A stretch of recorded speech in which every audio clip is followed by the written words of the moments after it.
It rains hard on a covered thing. It rains not hard on an open thing. Today we shall talk about how to end dukkha, suffering, according to Buddhism. The Buddha taught that each of us could come to the very important point of the cessation of dukkha.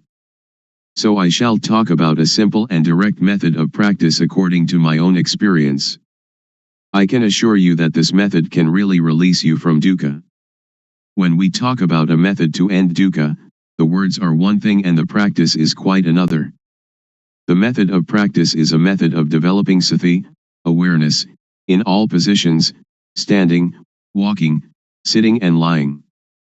This practice has frequently been called satipatthana, the grounds of awareness, but whatever you call it, the point is to be aware of yourself. If you are aware of yourself, then moha, delusion, will disappear. You should develop awareness of yourself by being aware of all your bodily movements, such as turning your hands, raising and lowering your forearms, walking forward and back, turning and nodding your head, blinking your eyes, opening your mouth, inhaling, exhaling, swallowing saliva, and so on. You must be aware of all of these movements, and this awareness is called sati. When you have awareness of yourself, the unawareness, which is called moha, or delusion, will disappear. To be aware of the movements of the body is to develop sati. You should try to develop this awareness in every movement. When you are fully aware of yourself, there arises a certain kind of panya, knowing, in the mind that knows reality as it is. To see yourself as you are, to see Dhamma, actuality, the way things are, the truth of nature, of existence.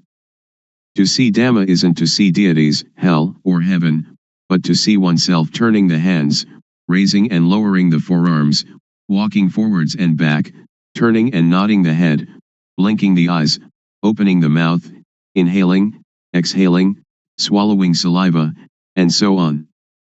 This Rup Nam. Rup is body, Nam is mind. Body and mind are dependent upon each other. What we can see is Rup, and the mind that thinks is Nam.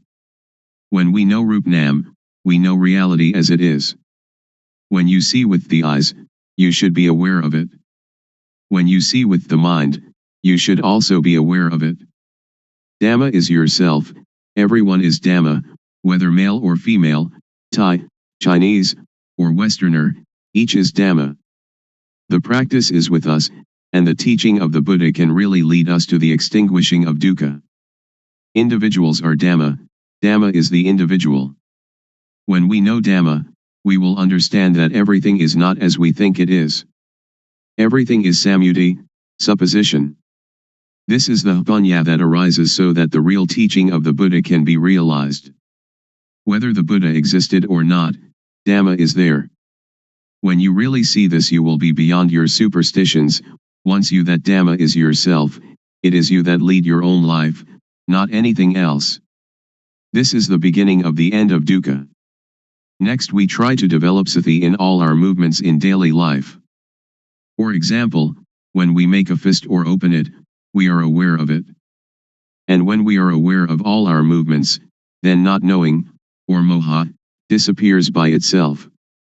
When there is awareness of ourself, there is no delusion. It is like pouring water into a glass. As we pour the water in, it displaces the air, and when we have filled the glass with water, all the air has gone. If we then pour the water out, air instantly goes back into the glass. Just so when there is moha, sati and panya cannot enter. But when we practice the developing of sati, doing awareness of ourselves, this awareness displaces moha. When there is sati, moha cannot arise. Actually there is no dosa, moha, lopa, anger, delusion, greed. Why not? As you are listening to me talking, how is your mind? Your listening mind is natural, and free from dosa, moha, lopa. Now we come to know sasana, religion, Buddha sasana, Buddhism, papa, sin, and punya, merit. Papa is stupidity, punya is cleverness or knowingness. When you know, you can relinquish.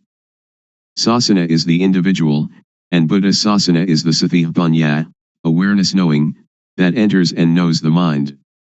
The word Buddha means one that knows. In developing sati in all our movements we develop total awareness in the whole body. When thought arises we see it, know it, and understand it. But in the case of common people, they are part of that thought, so they cannot see the thought. Suppose that we are in a mosquito net, which is inside a room of a house. We must first come out of the room and the house to see that we were also inside them. Thought is the same. We cannot see it if we are part of it. We must come out of it in order to see it clearly. When we see it, thought stops. It is just like bringing a cat into our house to get rid of the rats that are disturbing us. Cats and rats are enemies by nature. At first the cat may be very small and very weak, while the rats are large and full of energy. So if the cat pounces on a rat, it is dragged along as the rat runs away, and, after holding on for a while, it must let go. We cannot blame the cat, but we must feed it. We feed the cat often, and soon it is very energetic and very strong. Then, when the rats come, the cat can get them.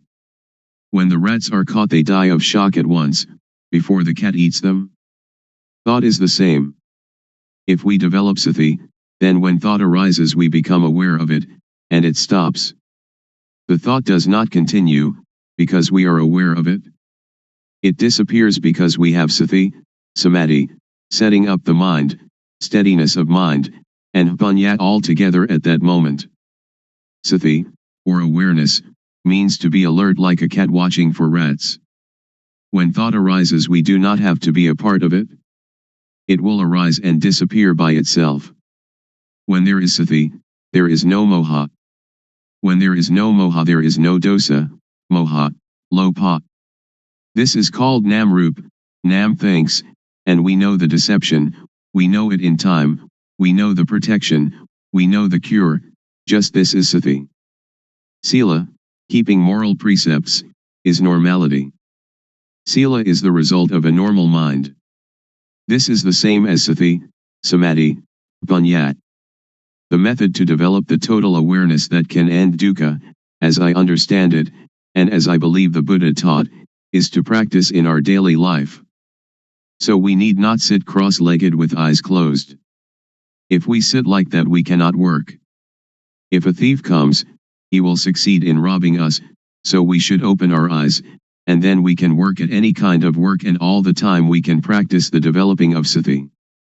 Whether we are students, teachers, parents, sons, daughters, policemen, soldiers, or government officials, all of us can fulfill our responsibilities while practicing developing sati.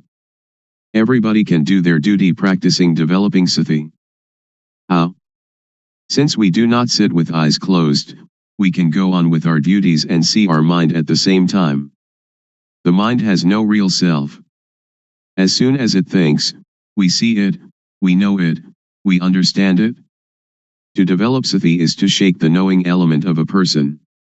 Everybody has the reality in their own mind, but if we cannot see it we do not understand it, but it is still there.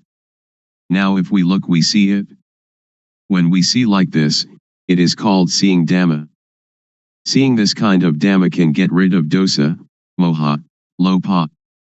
Magga, the noble path, is the way of practice leading to the cessation of dukkha.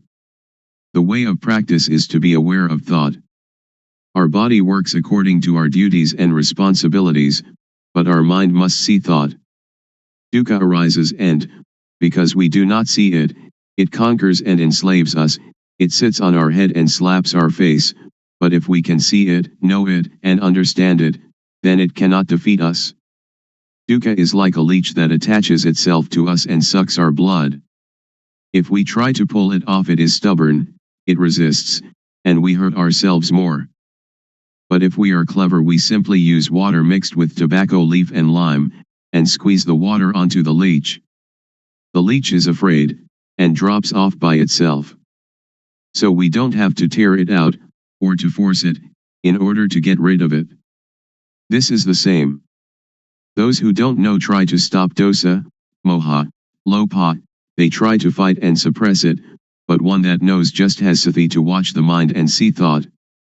It is like turning on an electric lamp. A person who does not know about electricity will try at the bulb instead of the switch, so the lamp does not light. But someone that knows about electricity knows how to use the switch, and the lamp lights up. Dosa, moha, lopa is like an electric lamp, the thought is like the switch. The thought is the cause of this derangement. If we want to eliminate the derangement, we come to the thought. When we have sati watching thought, dosa, moha, lopa cannot arise. Actually, there is no moha, no lopa and no dosa. We touch the switch here in order to have light there. We develop sati here in order to end all dukkha. Dukkha arises from moha. When we have sati there is no moha and so no dukkha. When we move our hands we feel, and the awareness of this feeling is sati, and when we have sati we are separate from thought and can see thought. You should not pay so much attention to the movement, but use sati to watch conceptual thought.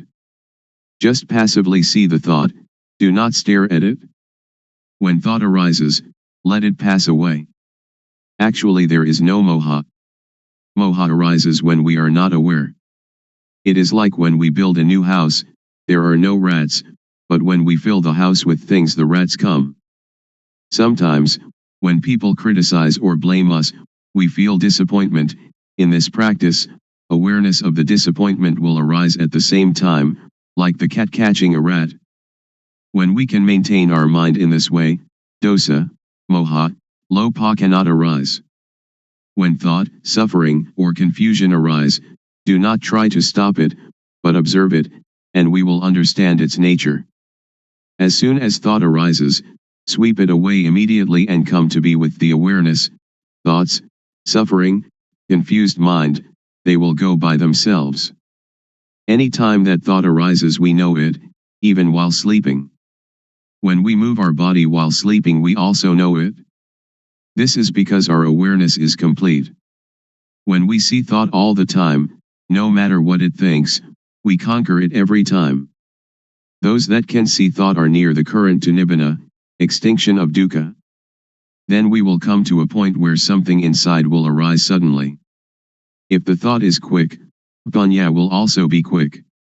If the thought or emotion is very deep, panya will also be deep.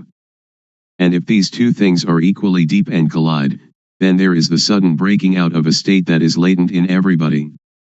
With this occurrence the eyes, ears, nose, tongue, body, and mind are detached from sights, sounds, smells, tastes, touches, and mental objects. It is like uncoupling the drive mechanism of car.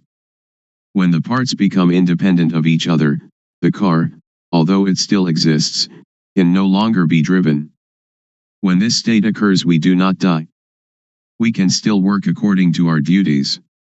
We can eat, drink and sleep. But now, by the law of nature everything is void, and this is the unchangeable law. Suppose there is a rope drawn tightly between two posts, and we cut it in the middle, so that the rope falls apart. If we want to tie it together again, we cannot. If we untie it from a post to tie it in the middle, then we cannot tie it to the post again. This is like the six senses of one that realizes their original nature. When their eyes make contact with an object there is no attachment, just as a screw that is stripped, without threads, cannot become attached. All of the Buddha's teaching aims to put an end to dukkha. If we do not understand this we will be in doubt about his teaching, and speculation about rebirth, heaven, hell, and so on, speculation that should be ignored, will plague our mind. The teaching of Buddha is timeless, and is not limited by language, race, nationality, or religion. According to the Satipatthana Sutta, if you practice Satipatthana continuously, like a chain, that is, to develop sati at all moments, then arahata, extinction of dukkha, or the attainment of the anagami, non-returner, can be expected within 7 years. Or in as short a time as 7 months or even 7 days. If you develop sati according to the method I have explained, and have sati continuously like a chain, then in at most 3 years dukkha will be diminished by 60%, and in some cases completely eliminated. Some may achieve this in as little as 1 year or even 90 days. There is no gladness or sorrow, contentment or discontent. This way to the cessation of dukkha is an easy way. It is difficult because we do not really know. Therefore we have doubt and lack of confidence. When we are confident in every step of practice, it is not so difficult. You can practice it anywhere, but you should really know the practice. If you can assure yourself, then you have a refuge in yourself. Religion means this refuge. If you study books for many years, it will still be theory. But if you really practice, it will not take you so long, and you will know it much better than the theorists. In the Pali texts there are 2 important mental capacities, the first is sati, calling to mind, and the second sampashanya, awareness of oneself. When you are aware of the movements of your hand, you have both sati and sampashanya. The fruit from doing this is very great, it is incalculable. You cannot buy non-suffering, but must practice by yourself, until it arises by itself, because it is already there. Making merit and keeping precepts are like unhusked rice, which is inedible, but useful because we can use it to grow next year's crop. Making ourself calm is like husked but uncooked rice, and is still inedible. There are 2 kinds of calmness. The first is samatha, concentration, one-pointedness, calmness, the second vipassana, seeing the true nature of personal existence, calmness. In doing samatha meditation you must sit still, close your eyes, and watch your inhalations and exhalations.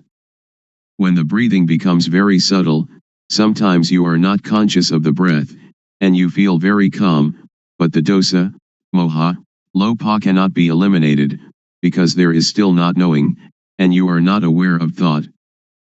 But vipassana meditation can get rid of dosa, moha, lopa, and this kind of calmness can be experienced anywhere and at any time. So we do not have to sit with eyes and ears closed. Our eyes can see, our ears can listen, but when thought arises we see it. This kind of calmness is latent in everybody. Our mind is originally clean, illuminated and calm. That which is not clean, illuminated and calm is not our mind. It is kilesa, defilement. We try to conquer this kilesa, but in actuality there is no kilesa at all. So how can we conquer it?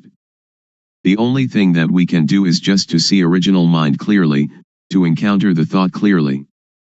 When we see the mind clearly, there is no moha. The word clean indicates the mind's natural state, not stained or covered by anything. We have satipanya penetrate into the mind and see it, knowing it to be stable and unaffected by anything. This is the cleanness of the mind. The illumination of the mind is like having a bright light that allows us to go in safety wherever we may go. In this radiance we see our life mind all the time, every minute, every second, every instant. This is the illumination of the mind. Calm means cessation, the cessation of dosa, moha, lopa, of all agitation and difficulty, the cessation, too, of seeking any method or system. We need no longer look for a teacher because we really know, for and by and in ourself. When we really know the mind, we know it to be clean, illuminated and calm at all times. When we know the mind, we know how dukkha arises and how dukkha ceases. We know thought every time it thinks. We are even aware of our heartbeat. And whatever our movements are, we know them. We know by watching naturally, without strain or tension. The knowing is very quick, it is quicker than lightning, quicker than electricity, quicker than anything. The knowing is the same as Hpanya, the same as Satipanya, Sati and Samadhi and Hpanya, they are all the same. The Hpanya really knows everything. Even when the slightest sound occurs, we know it. The wind touches our skin, we know it. Thought arising in any manner, we know it. When the thought is deep, the Hpanya is also quick. However quickly thought arises, the Hpanya knows the thought. This is called Hpatijassamuppada, dependent co-arising. When there is no avidya, not knowing, the structure that gives rise to dukkha is broken, because the knowing is there. You may have heard that the Buddha cut his hair just once and it never grew again. This is a riddle. When hair is cut, it cannot attach itself again. This is analogous to cutting off avidya so that it cannot arise again. This is the inviolable law of nature, just like the rope that, stretched between two posts, cannot be tied once it has been cut. When we see this point, we know that it is latent within each person. Then why is it so difficult? It is not difficult, but it is also not easy. It is difficult and it is easy. There is a saying in northeastern Thailand, the poor are rich, the rich suffer. Why suffer? Why poor? The rich are rich in money alone, but poor in not seeing their own nature. The poor are rich with law of nature. Money cannot bring anybody to this point. Every person has the same ability to reach this point, because everybody has it. It does not matter whether we are woman or man, Thai, Chinese, or Westerner, and it is not dependent on religious belief. We all have the same original mind. This is the law of nature, just as everybody is composed of the same four elements. I can assure you that each and every person can practice, but you must have a sincere mind. I believe the saying that Dhamma existed before the arising of the Buddha. The Buddha was the first one to discover it. Before the Buddha, Dhamma was concealed. The Buddha only uncovered Dhamma. This true nature exists in every person. When you stand up, this nature stands up with you. When you sit, it also sits. When you sleep, it sleeps along with you. When you go to the toilet, it accompanies you to the toilet. It goes everywhere with you, so you can practice everywhere. So you should know how to practice, you should know how to see thought. When you know the source of thought, this is a very important point. From this point the way will reveal itself. When we have the right view and the right path, then certainly we will reach the goal. In listening to a Dhamma talk, in giving charity, in keeping precepts, in practicing samatha meditation or even Vipassana meditation, if we do not reach this goal they are good only in a worldly sense, but not in the real sense. If we do not give charity or keep precepts or practice meditation, and still reach this point, then everything is done, like the sky covering the earth, it covers everything. So the 84,000 discourses in the Tipitaka, the Pali Canon, which is the whole teaching of the Buddha, are included in this point. If you study the entire Tipitaka, you should come to this point. If you finish the entire Tipitaka but have not come to this point, then you still have doubts, and therefore dukkha. Now we do not have to learn any sutta, the discourses of the Buddha, Vinaya, the code of monastic discipline, or Abhidhamma, the systematic analysis of the teaching found in the suttas, which together comprise the Tipitaka, but we have to come to an awareness of this point. When we reach this point, we will know the whole of the Tipitaka. Once the Buddha, walking in front of the forest with a number of monks, grasped some dried leaves and asked those monks, the leaves in the forest or the leaves in my hand, when compared which are more? The monks answered, the leaves in the whole forest are much more than the leaves in your hand, venerable sir. The Buddha then said, Dhamma that I know is great, like the leaves in the whole forest. But Dhamma that I teach you is like a handful of leaves. Please understand the meaning, the Buddha teaches only dukkha and its extinction, nothing else.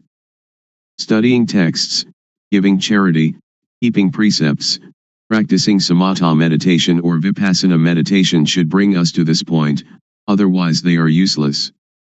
When we reach this point, everything is done. So open up the covered thing. Because every person has doubts in seeking the method to be free from confusion, today I will talk about the method and about the practices that I developed previously. Formerly, I learned many kinds of gumatana, meditation, lit. Working ground, such as inhale bud, exhale, do, and sitting cross-legged with eyes closed, all sorts of methods like that. I learned internal recitation of sama arahang. And I practiced the method of the rising and falling of the abdomen. This is also a method of inhalation and exhalation. And then I came to the method of breath counting, yet another practice of inhalation and exhalation. Then I came to practice anapanasati, awareness of in and out breaths, knowing the short inhalation and the short exhalation and also knowing the long inhalation and the long exhalation. These kinds of methods that I practiced, I didn't have any insight. These kinds of methods lead to calmness, but it was a different kind of calmness that I was seeking. Most people are seeking calmness, but the sitting calmness is the calmness that is not calm. So I continued my seeking to encounter the truth. Truth is the reality that is latent in everybody, regardless of nationality, language, or uniform. What is latent in everybody is what I was seeking, until I found it and could see it clearly, could understand it clearly. That is the real calmness. There are two kinds of calmness. The calmness that is not knowing needs to sit quietly and to sit alone. That is not real calmness. The calmness that I am going to tell you about today is the calmness that we don't have to seek. Why don't we have to seek it? Because we know the end of dukkha, suffering. This is called calmness. And we don't have to learn from anyone else anymore. Now, everybody, please listen carefully. First, the method that led me to find real calmness.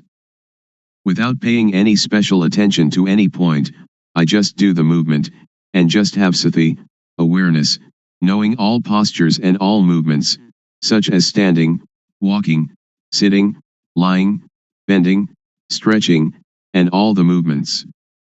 When I have practiced in this way, and have awareness of all my movements, panya, knowing, arises within myself. Aware of myself, not others, I know rup, body, I know nam, mind, I know the disease of rup, I know the disease of nam. There are two kinds of rup disease, nam disease. Disease in the body, such as headache or stomachache. With this kind of disease we have to go to the hospital to see the doctor. The doctor will check the body and the cause of the disease, and, knowing the nature of the disease, can apply the medicine that cures it. Then we recover. Another kind of disease is when the mind thinks and we are content or discontent, glad or sad. This kind of disease cannot be cured by the doctor in the hospital, but you have to study yourself until you know the source of thought. To cure this kind of disease you have to study yourself until you really know. When I know the source of thought, I have found calmness, but only a small amount of calmness arises.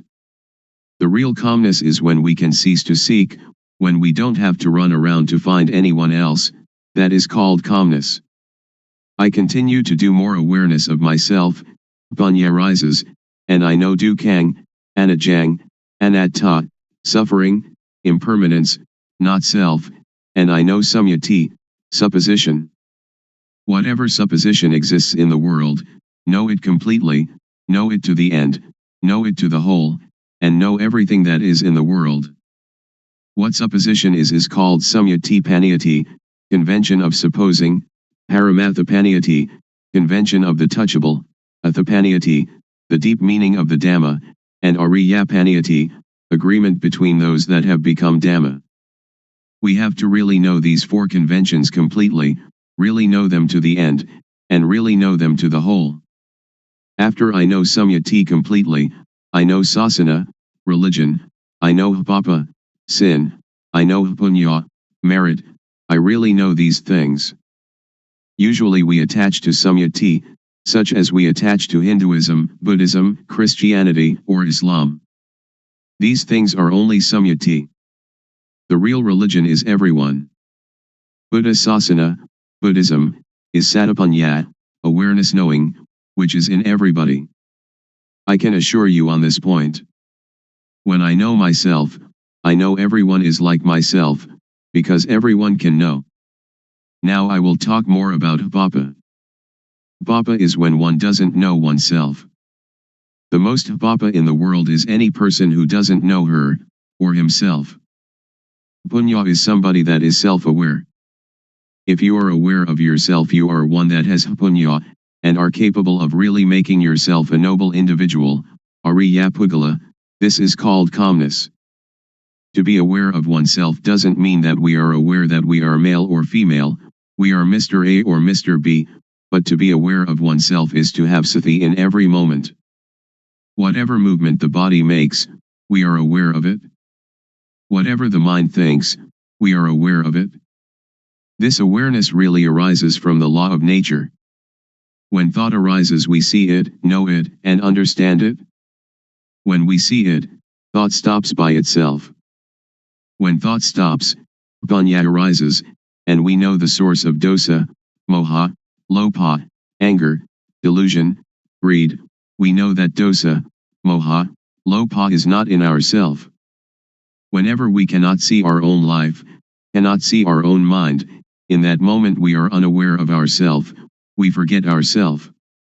When we are unaware of ourself, dosa, moha, lopa arises. When it arises, we suffer. Everybody hates dukkha, but we don't know dukkha, so we seek calmness. Therefore we cannot have calmness just by sitting. That is not the way to calmness. The calmness that I mean is the calmness of freedom from dosa, freedom from moha, freedom from lopa, and this kind of calmness is in everybody without exception. Knowing this, I can guarantee that every person can attain this calmness. Whatever nationality, language, or religion, whether you are a Hindu, a Buddhist, a Christian, a Muslim, or whatever religion, you can learn yourself, because everyone has body-mind. All of you sitting here now and listening to my talk, the mind of everyone is like this. Our life mind is already clean, illuminated and calm, but when we say that the mind is clean, illuminated and calm, we just imitate the words of others, we don't really see it. When we really see it, we will be able to guarantee that it is already there in everybody and that anybody, if they really practice, they must know it, they must see it, and they must have it. When we know it and see it, we can guarantee that this teaching can apply to everybody in any social class and of any age. A millionaire can practice, somebody who doesn't even have one coin can practice. An educated person with many degrees can practice, the illiterate can also practice. I can really guarantee this point, but we have to know the correct method, and see into our mind. Now, all of you listening to my talk, just look into your own mind, and you will know the characteristic of the mind. Here is a parallel.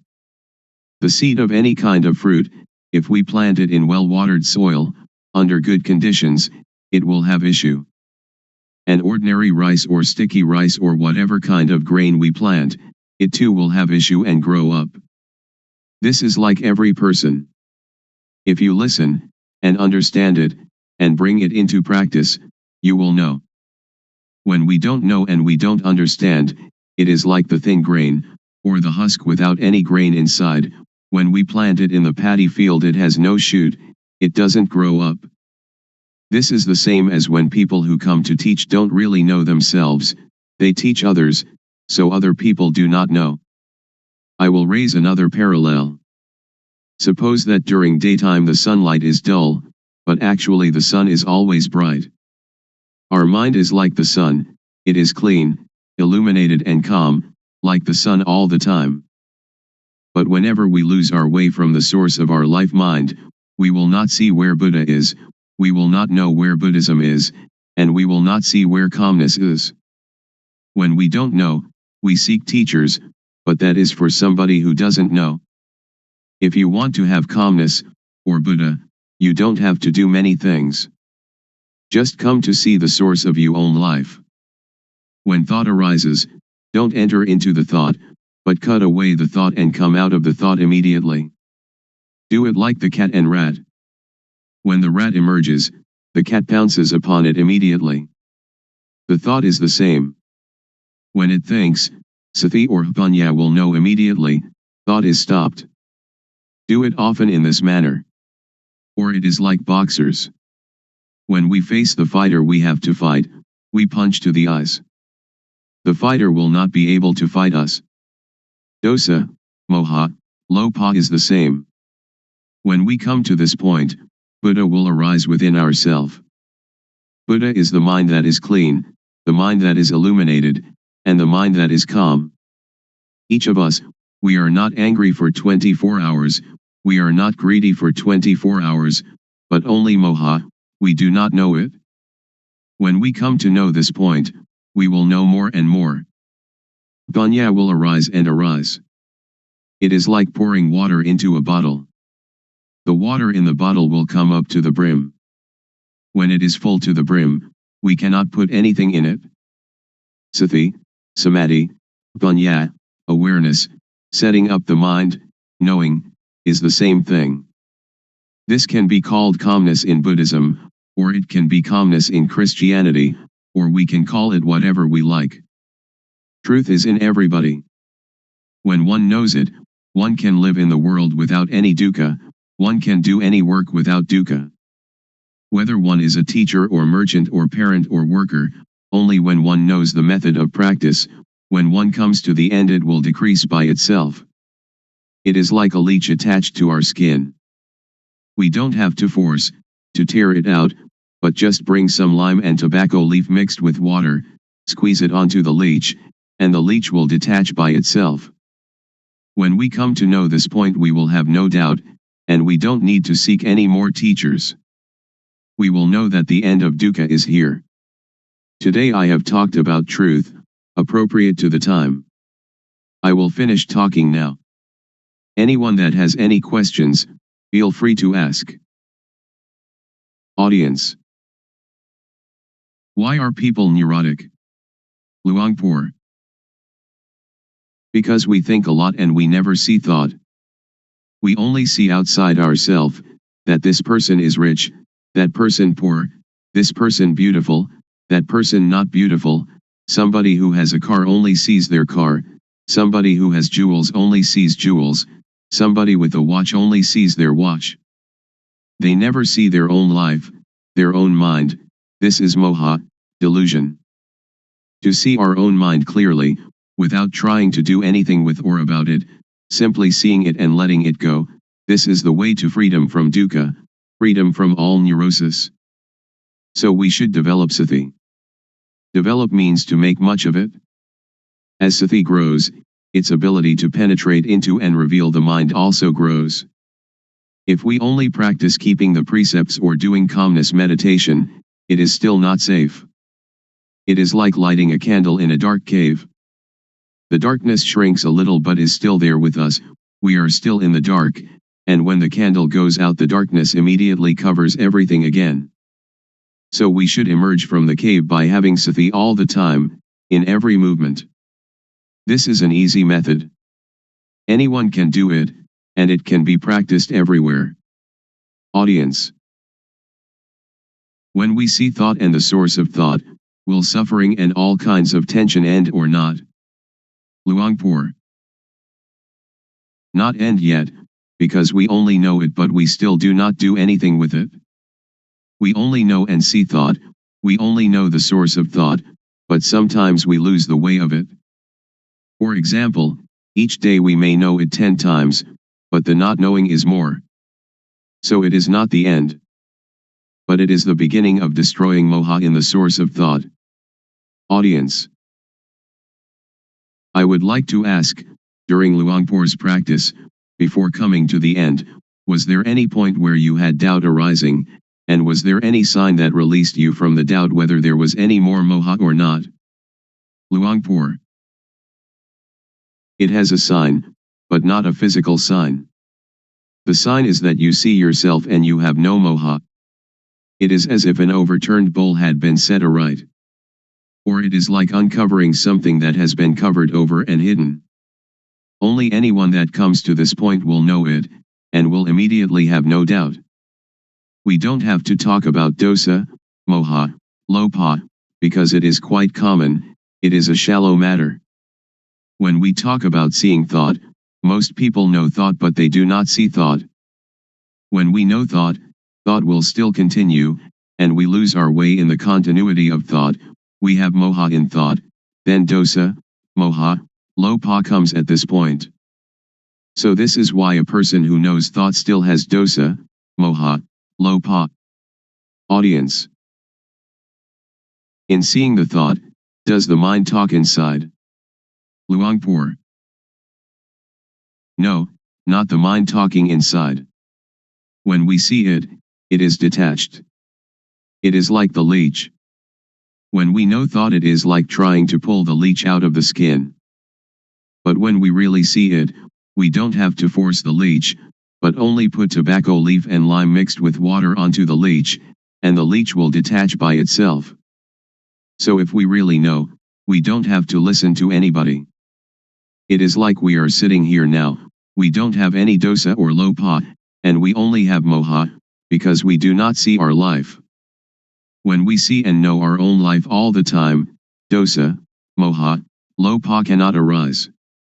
So our mind is clean, our life is not dirty, there is no external sign, people cannot see, but we know and see ourselves. Audience. Luangpor says that when we see thought, thought will stop immediately. I am not sure about this. If it is true, I would like to ask, when we see thought and thought stops, do we know what the next thought is? Luangpor. Don't pay attention to the next thought. Only see the thought, it will stop by itself. Don't pay attention to where the thought comes from. When we see it, dosa, moha, lopa cannot arise. Audience. Luangpor teaches to see thought. Who is the one seeing the thought? Luangpor. Don't seek the subject, and we will see that one is the refuge of oneself. And that is the real refuge.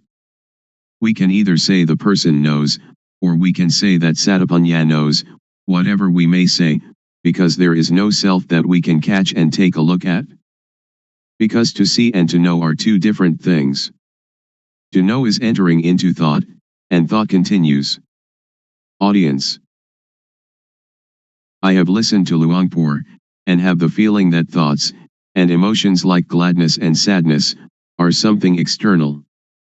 They are like rice and curry, which we can make use of, we can eat them, and we can see them. But when these things arise in us, we cannot see them, either thoughts or emotions. This is not a question, but I would like Luangpor to make it clear. Luangpor. To see thought is one thing, to know thought is another thing. When we see thought, we can detach from thought. When we know thought, we still attach to thought. So knowing thought is the knowledge that belongs to avidya, not knowing, the knowledge of a person who has no panya. But with the knowledge of one that has panya, to know and to see can be separated. It is vidya, knowing, or panya. Panya and vidya will separate thought apart, and that is the end of dukkha. So one that has panya knows like this. But I can assure you that all of you here can do it. Please try it yourself. Just to listen you cannot know it. It is only memorizing. If we practice it, we will come to see clearly, to know really. This is our own knowledge, so it is called buddho, which means to see, or to detach. Audience. When we know truth, and we know it clearly, is there any guarantee that, after knowing the knowledge will not disappear again? When we know, do we know for good, or can it disappear? Luangpor. It is something inside us. It does not disappear.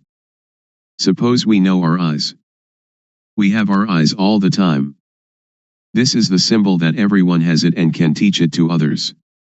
I can assure you that all of you here, practicing this method, will not take longer than 3 years to know. Audience. Luangpor, would you please give a blessing to all those here? Luangpor. When a monk gives people the moral precepts and a blessing, that is one kind of goodness, but the real morality and real blessing is alertness and awareness of yourself. Please, each of you, practice the awareness wherever you are, at home or the office, in all movements, and that will become the real morality, the real blessing. The real morality, the real blessing will occur when you know, you see, and you understand by yourself, and when you respect yourself. Then it will not rain hard on that. Today is an important day, that we gather to listen to my talk on truth. What I am going to talk about is what I experienced. I have practiced it, and the result it has given me is that I have no doubts. All of you here want no dukkha, suffering, like myself I suppose. In reality, in actuality, there is no dukkha, we suffer only because we don't know it. All of you listening to my talk right now have no dosa, anger, no lopha, greed, and no moha, delusion. The origin of the mind of human beings in every nation and of every language is as such. Please set up the mind to listen, and bring it into practice. First of all, we have to practice awareness. Most people do not understand, so they try to find calmness, but without success. I did that also. I sought calmness, but I didn't know where calmness was. Now I would like to talk about another kind of calmness. The calmness of freedom from not knowing, because we know and because we are alert. The calmness of freedom from uncalm, of freedom from doubt, because when we practice the correct method of awareness we will know the supposition of everything there is in the world, because the awareness of ourself will bring panya, knowing. There are 4 kinds of panya, knowing by memorizing, knowing by recognizing, clearly knowing, and really knowing. And all these panya are in every person. Sajja means truth. There are 4 levels of knowing Dhamma, to know Samyati Sajja, conventional truth, Paramatha Sajja, directly contacted truth, Atha Sajja, the deep truth, and Ariya Sajja, the fundamentally transforming truth. And this can make anybody become a noble individual, regardless of social class or language. The first step is Sotapanya, the second step, Sakadagami, the third step, Anagami, and the fourth step, Arahant, the 4 stages in the change from being hopelessly deceived to fully freed. Now in the beginning stage of practice, we know Vatu, thingness, we know Paramatha, mind touchable, we know Akara, change in Jess. The mind will change to be Ariya, noble, because we have clearly seen the source of dosa, moha, lopha, anger, delusion, greed, and then clearly known the source of Vedana, sunya, sankhara, vijnana, feeling, percept, conceiving, knowingness. This is called to clearly know and to really know with jnana-panya, the knowledge of full awareness knowing, that arises from the developing of sati, awareness. Next, we use sati to see the mind, panya will arise, and we will know the source of kilesa, defilement, stickiness, tanha, craving, heaviness, upadana, attachment, and kama, action. Next, use sati to see the mind again, whatever thought arises see it immediately, and we will know the deception, know in time, know the protection and know the cure. We will know how to conquer conceptual thought. Sila, moral conduct, will occur within our own mind. It is not the person who observes sila, but sila observes the person. Sila means normality. Whenever the mind thinks abnormally we see the thought immediately, this is called sila observing us. People who only keep the precepts will not know this mind's occurrence. So sila is a tool to get rid of crude kilesa, to destroy dosa, moha, lopa, to destroy kilesa, tanha, and upadana. Then sila appears. Samadhi, steadiness of the mind, setting up the mind, is the tool to get rid of the median kilesa. Median kilesa is the attachment to calmness. I have done breathing meditation, which brings calmness, but it is the kind of calmness dependent upon moha. I did that because I didn't know the real calmness at that time. Now I know calmness. Real calmness is clearly seeing, really knowing, and really understanding. This kind of calmness, everyone can do it when they know the source of moha. Whether you are a teacher, student, merchant, or homemaker, you can do it. Everybody needs calmness, and this kind of calmness, whatever kind of work you do, you still have it, because you know the source of moha.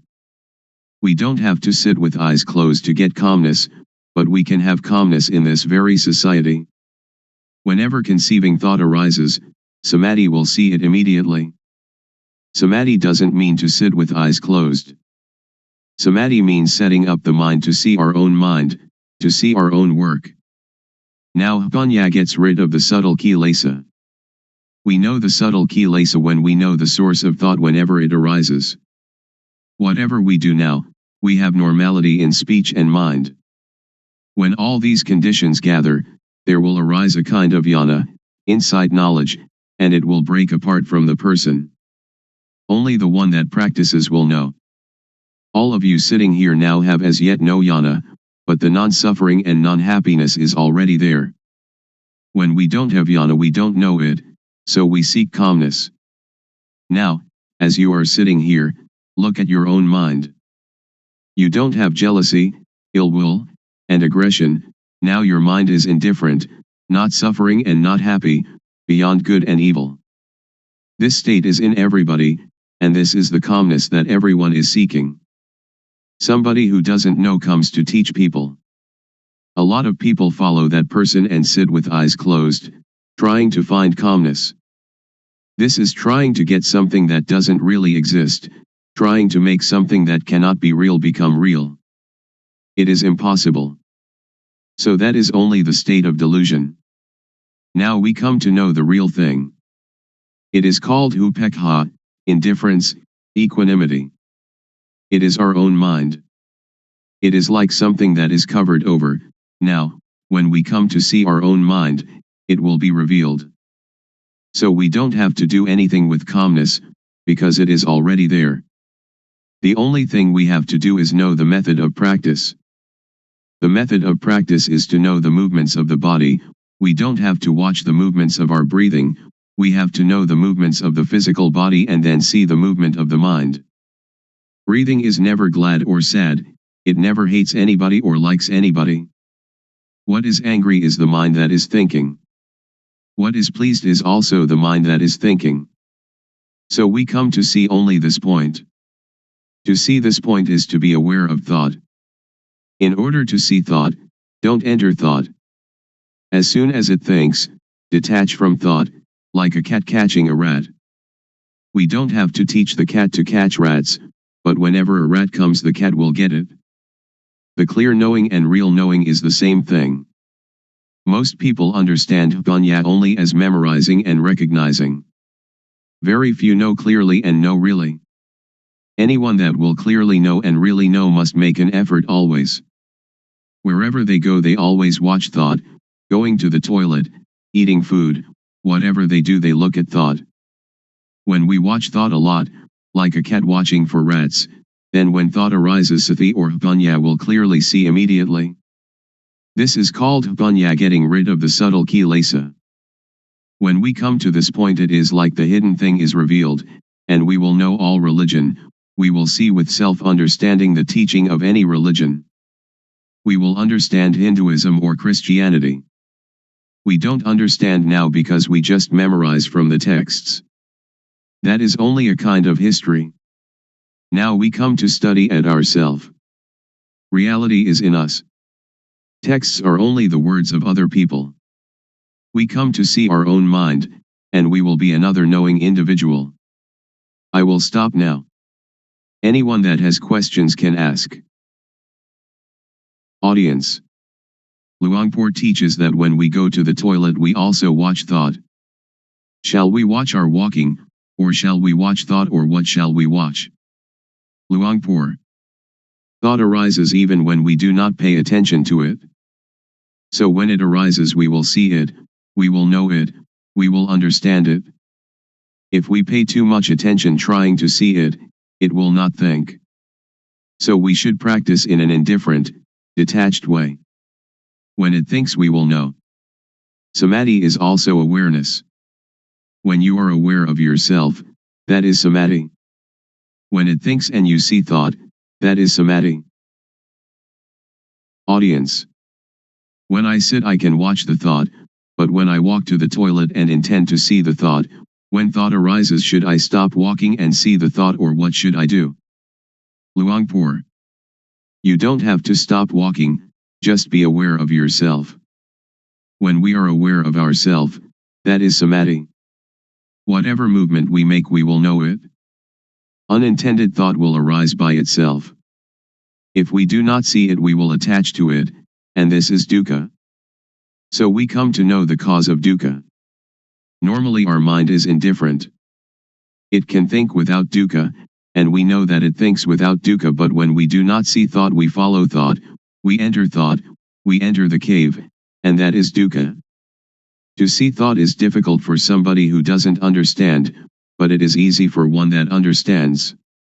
To see thought doesn't concern any kind of work. We can write, and when thought arises we see it. When we walk to the bathroom, or when we are bathing, and it thinks, we just see it. So we don't have to do anything with calmness, because calmness is already there. The real calmness is when we see thought. Audience. So we don't have to stop thinking. Luangpor. Right. Just watch the movement of the mind. Don't force the mind not to think, don't try to prevent or force the mind not to think, don't try to prevent or get rid of thought. Many people want to tranquilize the mind, they don't want the mind to think. That is the understanding of others. But in my view we should let the mind think. The more it thinks the more we know. It is like when we dig a new well, the water is at first full of dirt. So we have to empty out the water, bucketful after bucketful. We don't have to stop up the hole out of which the water is flowing, but we let the water flow, as much water as possible, and we continue emptying out the dirty water. We clean the edge of the well and continue emptying out the water. We do it again and again. We do it until all the dirt is gone and the water flowing out of the hole is clear and pure. If anything were now to fall into the well we should see it and know it immediately. So we don't have to stop the mind from thinking. Sometimes it thinks this, sometimes it thinks that, but we just see it immediately, like cat catching rat, and the more it thinks the more we empty it out. When thought arises we see it, that is the important thing. Audience. When we sleep and when we are awake, do we watch thought in the same way? Luangpor. The same. When we cannot see thought, when thought arises during the day we don't know it. At night when we dream, we also don't know it. Now, when we see thought wherever we go, when thought arises we know it. At night we sleep, and when it thinks we also know it. Audience. I am still puzzled. Should we see thought or should we see ourselves? Luangpor. They are the same. We can call it seeing thought, and we are also aware of ourself at the same time. Audience. I would like Luangpor to explain the difference between knowing thought and seeing thought. Luangpor. When we know thought we enter into thought, and thought still continues, it doesn't stop. But when we see thought, when thought arises it stops immediately. So we should practice often to see thought. There will arise yana ganyat. Do it like boxers. Every boxer wants to be world champion. Boxers need to be very quick. Dosa, moha, lopa is quick in one way, sati, samadhi, Panya is quick in another way. When we train Sati Samadhi Panya to be very very quick, it will be world champion, it will conquer the world. This conscious body is the world. Do we want dosa, moha, lopa, or Sati, Samadhi, Panya to rule the world? If dosa, moha, lopa rules the world, it is a world of endless sorrow, endless dukkha. If Sati, Samadhi, Panya rules the world, it is a world of radiance and peace. Audience. When we watch our movements and thought arises, how can we know it? Luangpor. If you want to know, you have to practice yourself. Audience. Is discovery of calmness the same as discovery of oneself? Luangpor. Yes. Audience. If we can find calmness within ourselves, how can we keep it with us all the time? Luangpor. It is there all the time. What is not there all the time is not calmness. Audience. People have kamma and kamma disturbs us.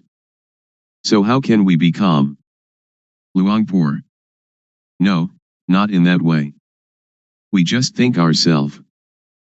Kamma just means action, not those kinds of kamma that you did in the previous life. Audience. If we don't think about kamma, then there is no kamma, is there? Luangpor. Right, we don't have to think of it. Audience. People are seeking the same thing, but why are there so many thoughts? Luangpor. Because there are many different teachings, many books, much talking, so all are mixed up, and this causes suffering. This way of calmness doesn't concern studying books. It doesn't concern anything. When we read many books, or listen to many teachers, we only have knowledge for talking, so we don't have the experience of the real calmness. Audience. How can it be there all the time? Luangpor.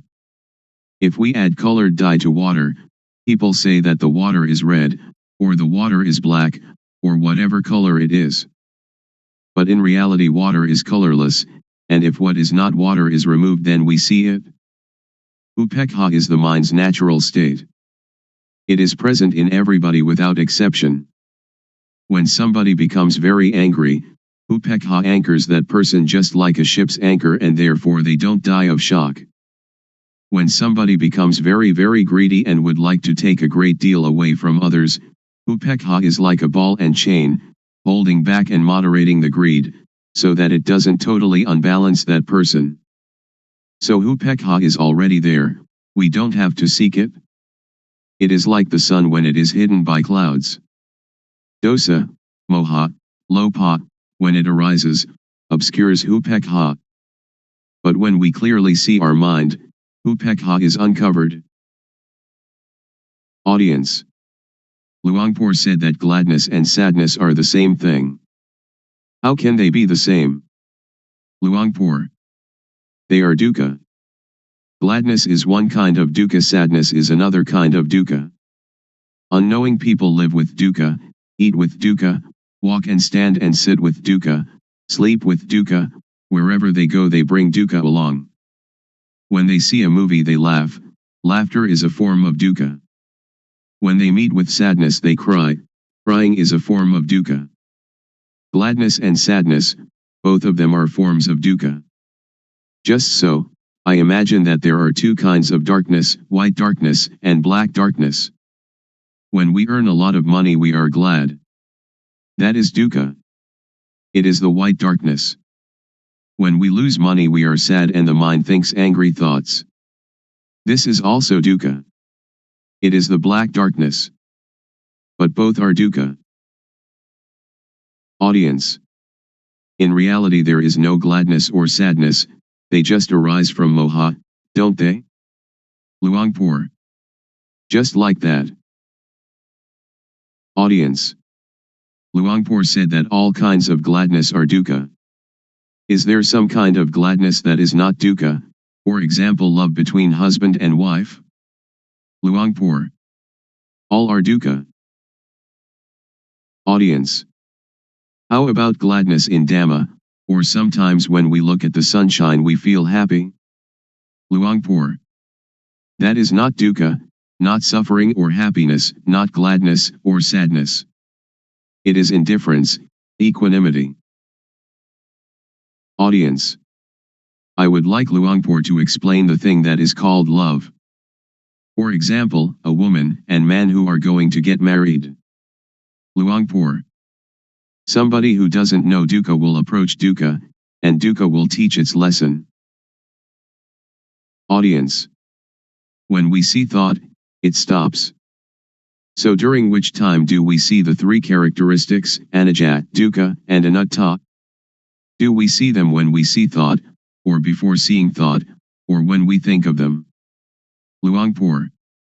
When we think of them, that is not seeing with jnana-panya, it is just memorizing or recognizing.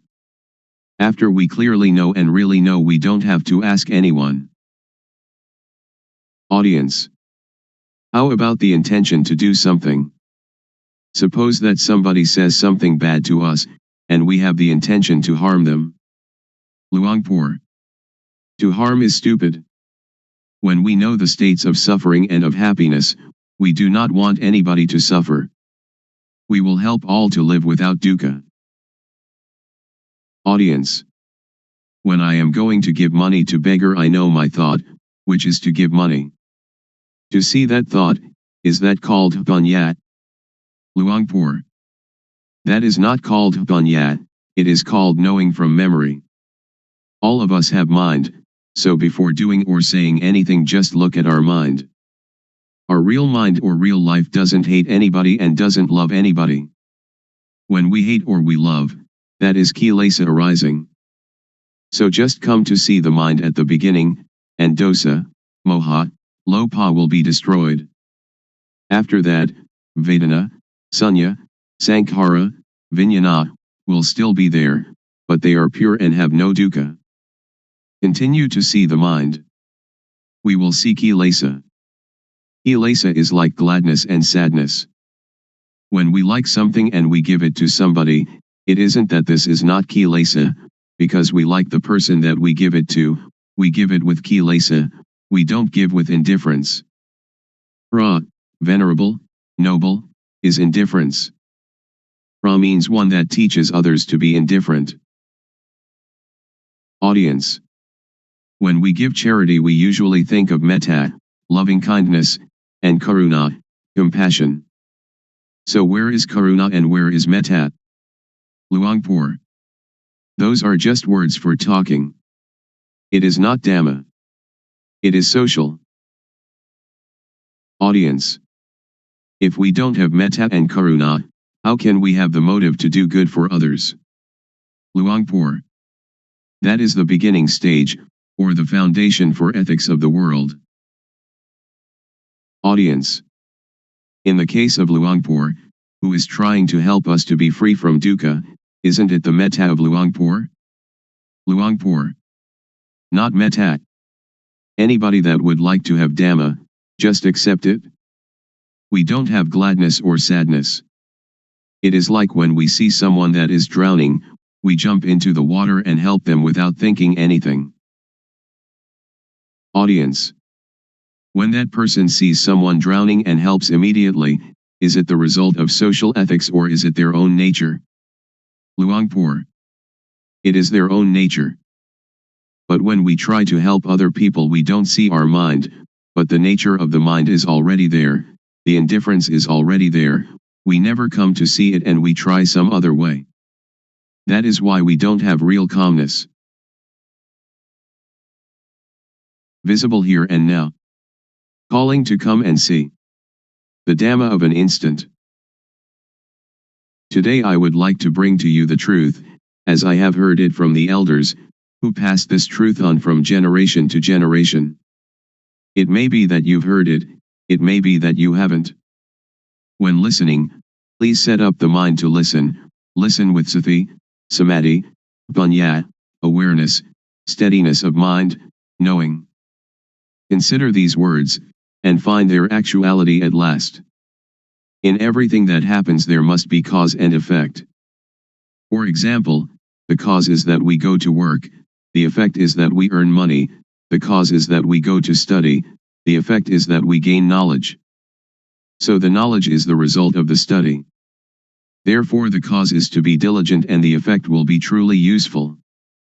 The elders used to teach that the cause is developing sati, awareness, the result is the knowledge that arises. They have said so. Whether or not the Buddha talks in this way, or whether or not your parents and teachers talked in this way, make the experiment, and discover for yourself whether it is true or not. We have to consider and to really know it. The cause is called the developing of sati, the truth is called sajja. Whether or not we know it, it is still there, like something beneath an overturned bowl, we right the bowl, and what was concealed is revealed. Or it is like opening up what was closed. You should try it, and see for yourself whether it is like this or not. You can sit with legs tucked back to one side, sit with legs outstretched, sit on a chair, or sit in half lotus. Rest your hand on your thigh. Now turn the hand up onto its edge, having awareness of doing it. Turning the hand is the cause, the awareness of doing it is the effect. Turn the hand back down, having awareness of it. The cause is turning the hand down, the effect is the awareness that coincides with the movement. Turn the hand up, being aware of the movement. Turn the hand back down, being aware of the movement in the movement. The cause is turning the hand up and being aware of it and turning the hand down and being aware of it, the effect is that the knowing will accumulate. So when you are doing this, are in the rhythm of it, developing sati, you can say it is the same as the Buddha's teaching, the same as the elders' teaching. You should develop sati. When you develop sati, panya will arise. The elders used to tell us that Buddha taught the four satipatthana, the bases of awareness, or the four major postures, which are standing, walking, sitting and lying down. You have sati in these postures, then you have the sati to know other, minor movements. In all minor movements, stretching, bending, and all other movements, have the sati to know it. The effect will be the knowledge that arises. Some people may say that this accords with the texts, some may say that this does not accord with the texts, but please listen, and try to practice yourself. If it is useful we use it. If it is useless we cast it away. The knowledge that we have learned, we know it already, but the knowledge we have never heard, please try it and find it for yourself. This is a practice I have done. Sit comfortably, back erect, hands palm down upon the thighs. Now turn the right hand up onto its edge, being aware of the movement. Then raise the hand straight up to chest height, being aware of the movement. Then bring the hand down to rest on the abdomen, being aware of the movement. Now repeat these three movements with the left hand. Then, having sati in each movement, move the right hand up the chest, then swing it out to above the right leg, then lower it to rest on the thigh, and then turn the hand back down again. And now repeat these four movements with the left hand. This is rhythmic practice. It is called the minor movements. Humans cannot stay still, so we find some work for the body to do and then use the sati to be with the movement. You can call it sati or you can call it samadhi. The feeling is called sati, samadhi is setting up the mind. When you do it, have awareness of it. If you don't set up the mind, then you will not know. When you blink you know it. We blink since our birth from our mother's womb, but we don't know it. When we look to the left or look to the right, we don't know it. We don't have sati, samadhi. We have only the usual sati samadhi but we don't set up the mind to know it. If we set up the mind to know it, the sati will be newly built sati. Samadhi is setting up the mind. We breathe since we were born from our mother's womb, but we don't know it. Now we set up the mind, and breathe in and out, then we know it. When thought arises, then we know it. The knowing is caused by the developing of sati. So I would like all of you to take this teaching and use it. Ordained, all right. Not ordained, all right. Believe any religion, all right. Wear any uniform, all right. Keep the precepts, all right. Don't keep the precepts, all right. Give a lot of charity, all right. Don't give any charity at all, all right. If you don't develop sati, then you will not know, even though you make merit, keep the precepts or practice a lot of calmness meditation. The knowing will arise because of the developing of sati. When we have more and more awareness, then the unawareness, which is moha, or delusion, will fade away. When we have more and more sati, more and more samadhi, panya will arise. This is called panya parami, the perfection of wisdom. I do not talk according to the texts. Panya is already there. Parami means the readiness to know, if we practice in the right way. If we practice in the wrong way, then we will not know. Now if we know the real thing, not knowing outside ourself. We know within ourself. We know ourself. Sitting here we know ourself to be Rup Nam, body, mind. Turning the hand up is Rup Nam, turning the hand down is Rup Nam, continuing turning the hand up and down is Rup Nam. This is knowing Rup Nam. Then we know the action of Rup Nam. When Rup acts, Nam acts simultaneously. When Rup Nam acts we know it. We know it because of the developing of sati. Panya arises because of the developing of sati. We know Rup disease, Nam disease. This born Rup has disease, like headache, stomachache, fever, and so on. Another kind of Rup disease, Nam disease, thought is Nam, but when it thinks it is the Rup. When some people talk and that makes us satisfied or dissatisfied, our mind has disease. Really know this thing. The developing of sati is cause, the arising of panya is effect. After knowing Rup Nam, we come to know dukkang, anajang, anatta, suffering, impermanence, not self. People have taught that dukkang, anajang, anatta, is white hair, wrinkled skin, broken teeth. That is true, but not true according to the developing of sati. The developing of sati will cause panya to arise, that turning the hand up is dukkang, lowering it is dukkang. Dukkang is with the Rup. Rup is a kind of lump of dukkha. Dukkang is unbearable. Anajang is unstable. Anatta is uncontrollable. It is like that all the time.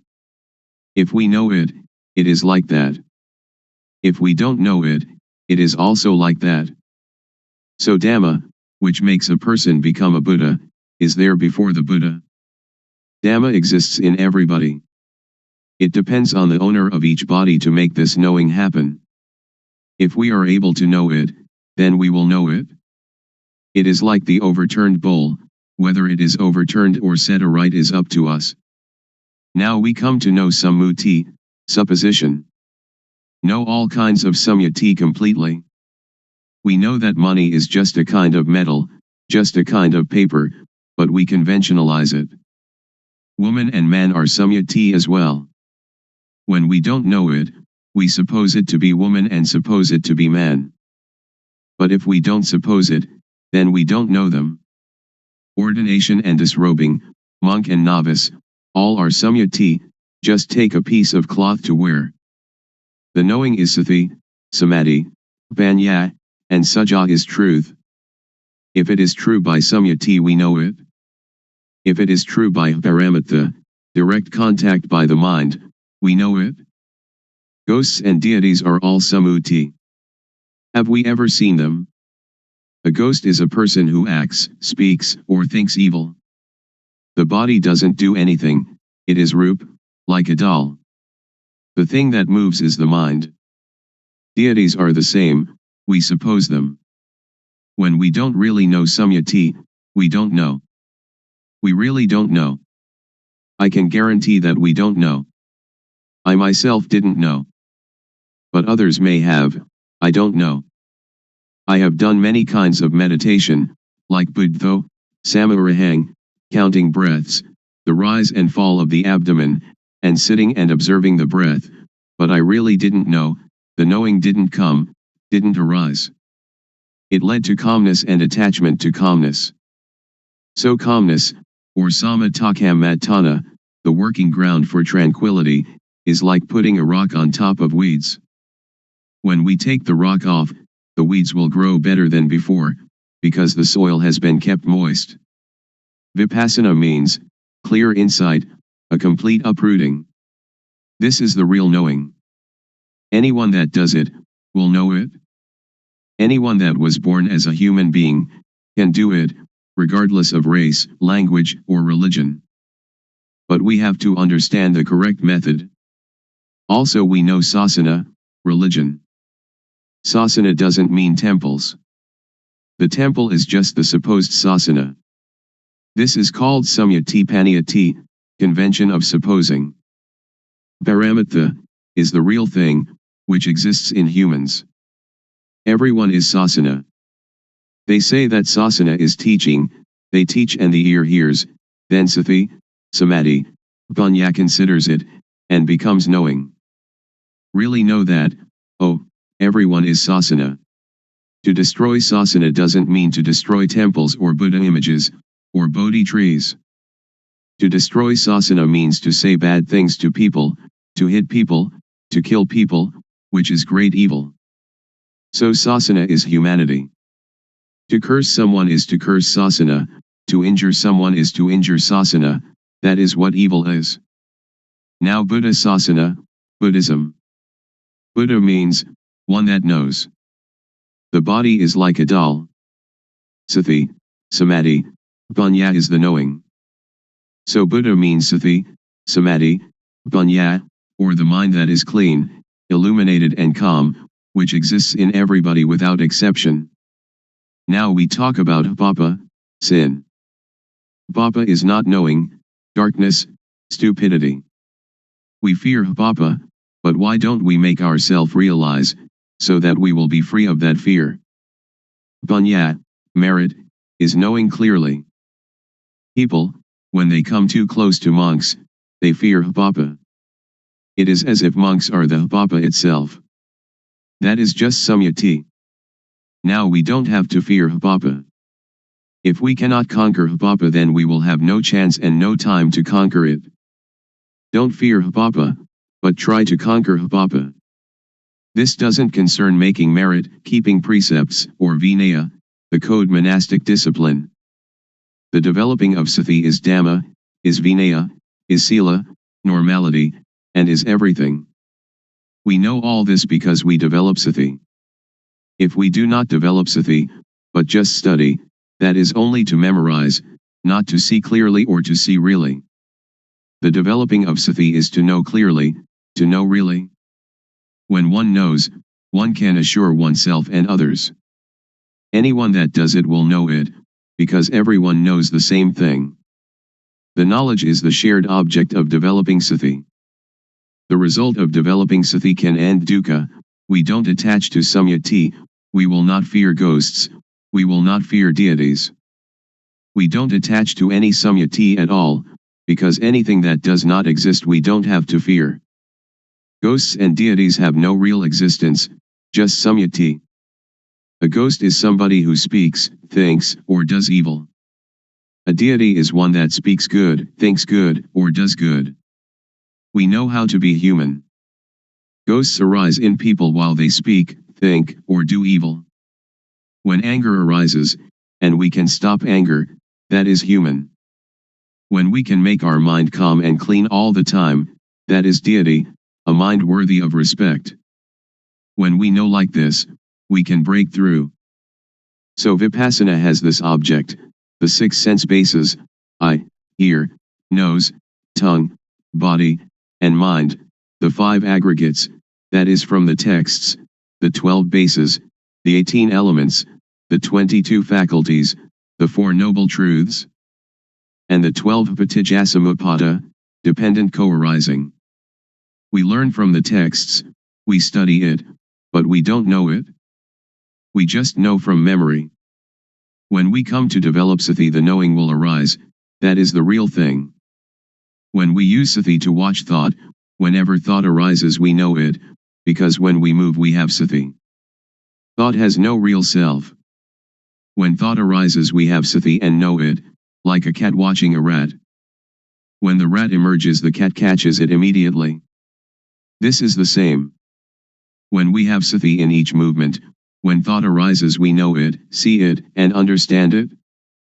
This means that we can untie it and conquer it. The elders said that to conquer others 100 or 1000 times has not the benefit of conquering oneself just one time. To conquer oneself is to conquer thought. When thought arises we see it and know it. Then it cannot proliferate. Whenever thought arises we know it. When we develop more and more sati, there will arise jnana panya, knowledge arising from full awareness knowing, to know clearly, to know really. Vatu, thingness, means everything in the world and in ourself, we have to know it all. Paramatha means, everything that exists in the world and in ourself, seeing it, having it, being it, right now in front of us, touchable with the mind, we have to know it all. Agara means, that everything in the world and in us can change. When we clearly comprehend it, then we see, know, understand, and touch, dosa, moha, lopa, anger, delusion, greed, because it is vatu, paramatha, akara.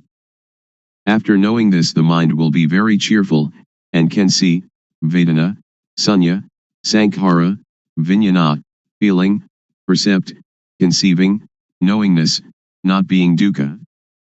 The real pra, noble, inheres in this. Pra doesn't mean you shave your head, but means the quality of the mind. Paramatha means the real thing.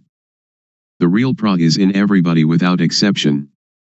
In this way of developing sati, the feeling of the movement is the cause, the effect is knowing all this. Pra means teacher, one that teaches. When they know this and teach this, there is no dukkha. A real pra knows samyati panyati, paramatha panyati, attha panyati, and ariya panyati, the four levels of designation. The mind has changed and we will really know this. If we know other things it is not correct. We continue the practice. There will arise piti, rapture. We feel comfortable, the mind is light, it is like in darkness there arises the light, or the dirty becomes clean again. Or like black and white, or the heavy becoming light. The mind changes from one stage to another. When the knowing arises, the not knowing disappears immediately. When the quality of the real pra arises, the quality of not being a pra disappears immediately. When the quality of being deity arises, the quality of being ghost disappears immediately. When the quality of being human arises, the quality of being other disappears immediately. It arises and substitutes for the other.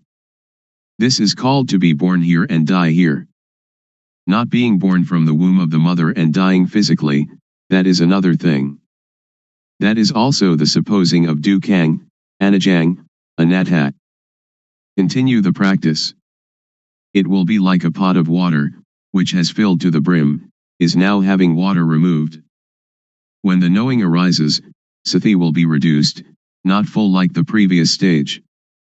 In the practice our awareness is full, but when the knowing arises it will attach to the knowing, it will attach to the object.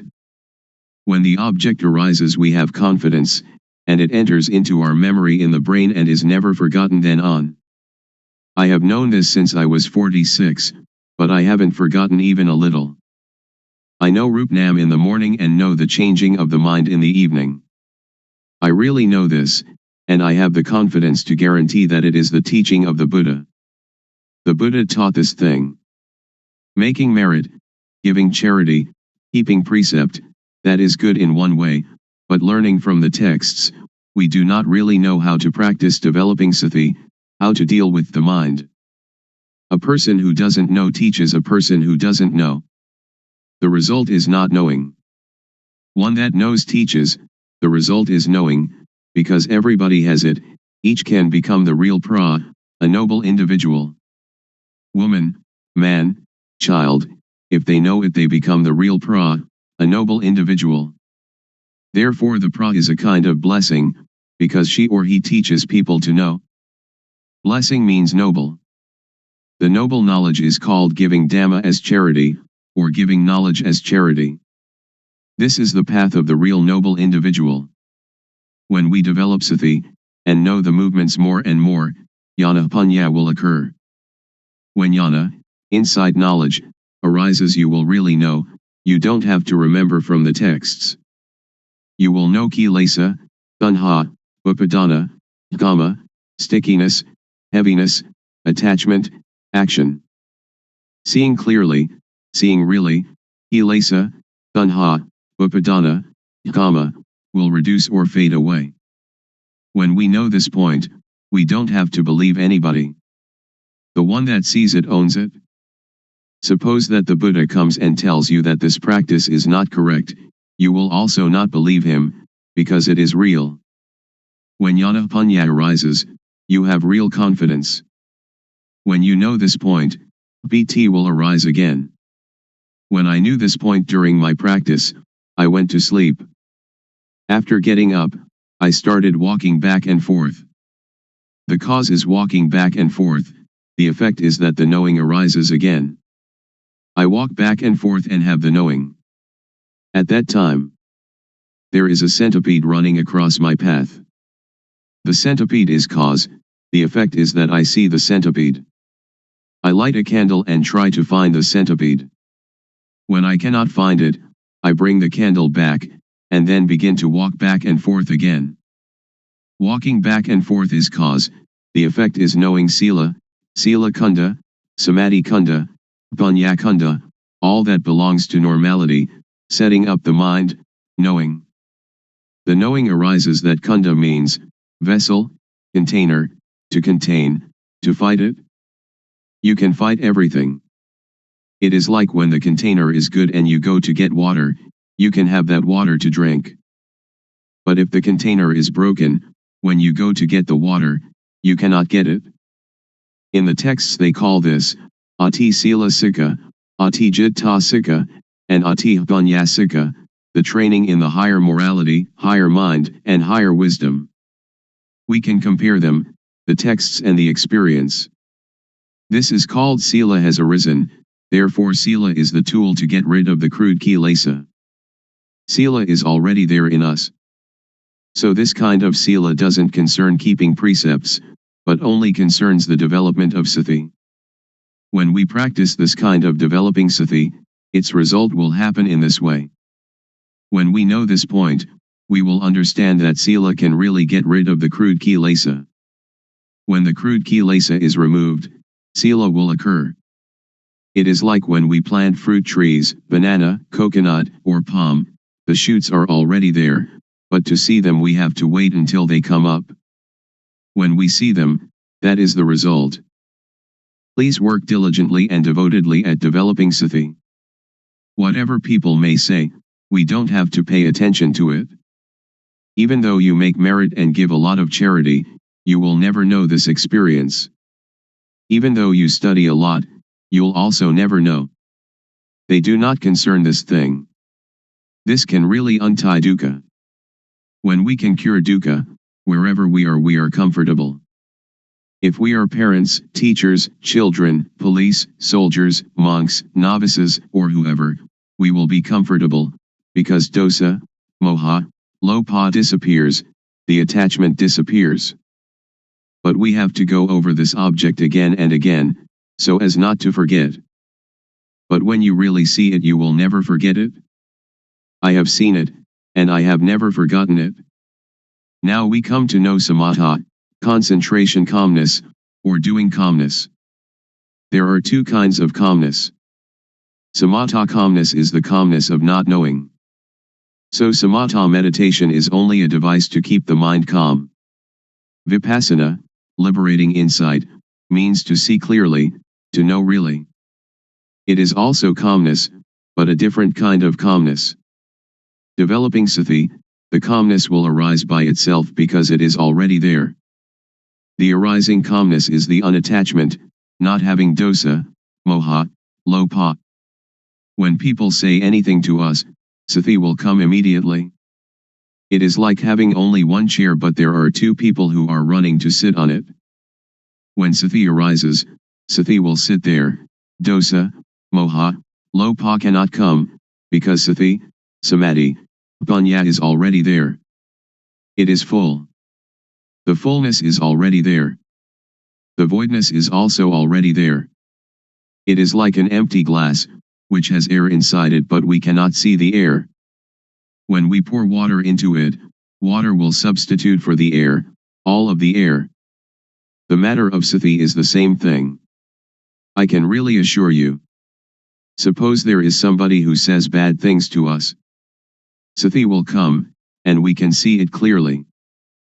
Parents teach us that if there is somebody cursing us or saying bad things to us, we should be patient and not get angry. But we cannot stay still because we don't see it. When there is nobody to say bad things to us, we are already comfortable, because the comfortable is already there. It depends on what we suppose to be the owner of each body to practice and make it occur. When we practice, the clear knowing and the real seeing will occur. I can assure everybody. If somebody does not develop sati and does not make this thing occur, that person doesn't have it, but it is already there. So we should respect each other. After knowing sila, we will know gama, sensuality. Gama means those things that make calmness. Gama is attachment. This is called gama aramana, the object of sensual enjoyment. It is called gamazava, under the control of gama, bhavasava, under the control of bhava, being, or dukkha. This is bhava and jati, birth. Avijjasava, avijjaya is not knowing. Now we come to know gama, which is deities, rich people, people with authority. They attach to reputation, money, honor, these people who have gama, but I do not blame anybody, I just teach directly. You can bring it into practice, or you might not bring it into practice, it depends on you. When we know gama we see that gama is dukkha, gamazava is dukkha, bhavasava is dukkha, avijjasava is dukkha, because of not knowing. We also know samatha meditation. People may talk in any manner, we really know the matter of calmness. We know all the stages of it, because it is already in us. We write the overturned bowl, we open up what is covered over, that is to teach the method of practice, the method of arm movements, the method of turning the hand. This is one form of the most intensive practice. I have not taught this according to the texts. It may or may not contradict the texts, but I will talk in this way, because doing this way then you know this way. If you study from the texts, when asked about the truth, you don't know. Many of my teachers didn't know. The arm movement is cause, its result is panya arising. Cause and effect go together. After knowing this, we know about panya and hapapa. For any bad bodily action, we know how it is hapapa, kama, harmful, benighted action, and, if there is really a hell, into which level we shall fall. For any bad verbal action, we know how it is hapapa, kama, and, if there really is a hell, into which level we shall fall. For any bad mental action, we know how it is hapapa, kama, and, if there really is a hell, into which level we shall fall. For any bad bodily, verbal, and mental actions together, we know how they are hapapa, kama, and, if there really is a hell, into which level we shall fall. For any good bodily action, we know how it is, punya kama, beneficial wise action, and if there really is a heaven or nibbana, to which level we shall go. For any good verbal action, we know how it is punya, kama, and if there really is a heaven or nibbana, to which level we shall go. For any good mental action, we know how it is vedana, and if there really is a heaven or nibbana, to which level we shall go. For any good bodily, verbal, and mental actions together, we know how they are punya, kama, and if there really is a heaven or nibbana, to which level we shall go. The shaking of the knowing element is already there in everybody. The developing of sati can apply to everybody. If you don't believe it, just try it. I can guarantee that it will not take longer than 3 years and you will really know. It is like the fat, fertile grain that we plant in the field. If we practice incorrectly, it is like the empty husk. If you dig the ground, but not in the right place, then you cannot get water. If you dig into the ground in the right place, then you can really get the water. This kind of practice, if you do it correctly, you will really get the result. If you do it incorrectly, you will not get the fruit. When the occurrence happens, we know about 4 elements: earth, water, fire, and wind. They come together. When we know this, the occurrence arises. We know the end of dukkha. The end of dukkha is here. It will demolish all and everything. On this thing I do not believe anybody. When we come to the end, we will have jnana. Sila is the tool to get rid of crude kilesa. When the crude kilesa comes to an end, sila occurs.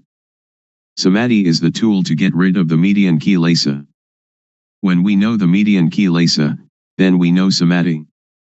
Panya is the tool to get rid of the subtle kilesa. When the subtle kilesa is discarded, panya then arises. That arising panya is called jnana panya. Because it is inside us, we know it. If it is not there inside us, then we don't know it.